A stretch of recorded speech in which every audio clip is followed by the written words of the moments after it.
மாநகராட்சிகளை தொடர்ந்து நகராட்சிகளிலும் தலைவரை உறுப்பினர்கள் மூலம் மறைமுகமாக தேர்வு செய்ய வழிவகை செய்யும் சட்ட திருத்த மசோதா சட்டப்பேரவையில் தாக்கல் செய்யப்பட்டுள்ளது. இதுகுறித்து செய்தியாளர் பாஸ்கரன் தரும் தகவல்களை கேட்கலாம். தமிழக சட்டப்பேரவையில் நகராட்சி மற்றும் பேரூராட்சி தலைவரை நேரடியாக தேர்ந்தெடுக்காமல் மாமன்ற உறுப்பினர்களால் தேர்ந்தெடுக்கவும் சட்ட திருத்த முன்வடிவு சட்டப்பேரவையில் அறிமுகப்படுத்தப்பட்டிருக்கிறது. தமிழக சட்டப்பேரவையில் உள்ளாட்சித்துறை அமைச்சர் SP வேலுமணி கேள்வி நேரத்துக்கு பிறகு சட்ட திருத்த முன்வடிவை அறிமுகப்படுத்தினார்.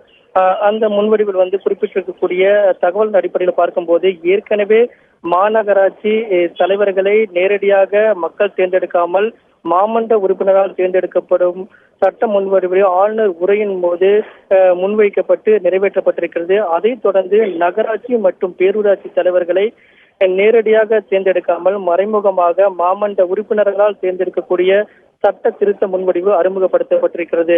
இதற்கு பிறகுதான் சட்ட முன்வடிவு நிறைவேற்றப்படும். அதற்கு ஓரிரு நாட்கள் ஆகும்.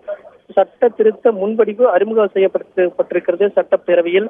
இதற்கு என்ன காரணம் கூறுகின்றன? உள்ளாட்சி அமைப்புகளுக்கு ஒரே சீரான தேர்தல் நடைமுறையை கொண்டு வர வேண்டும்.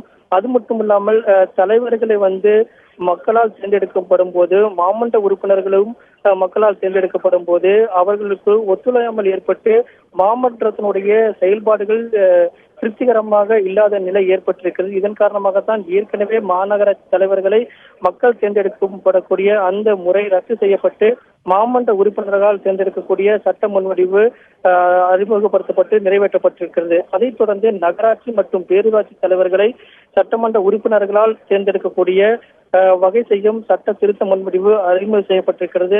அதற்கான அரசு முடிவு செய்யப்பட்ட அடிப்படையில் தான் சட்ட திருத்த முன்வடிவு இன்று சட்டப்பேரவையில் தாக்கல் செய்யப்பட்டிருக்கிறது அப்படின்னு சொல்லி SP வேலுமணி உள்ளாட்சித்துறை அமைச்சர் சட்டப்பேரவையில் இந்த அறிமுகம் செய்யப்பட்டிருக்கிறார். இந்த சட்ட திருத்த முன்வடிவு அதற்கான குறிப்புகள் வழங்கப்பட்டிருக்கிறது. அந்த குறிப்புகளில் இந்த தகவல்களாம் இடம்பெற்றிருக்கின்றன.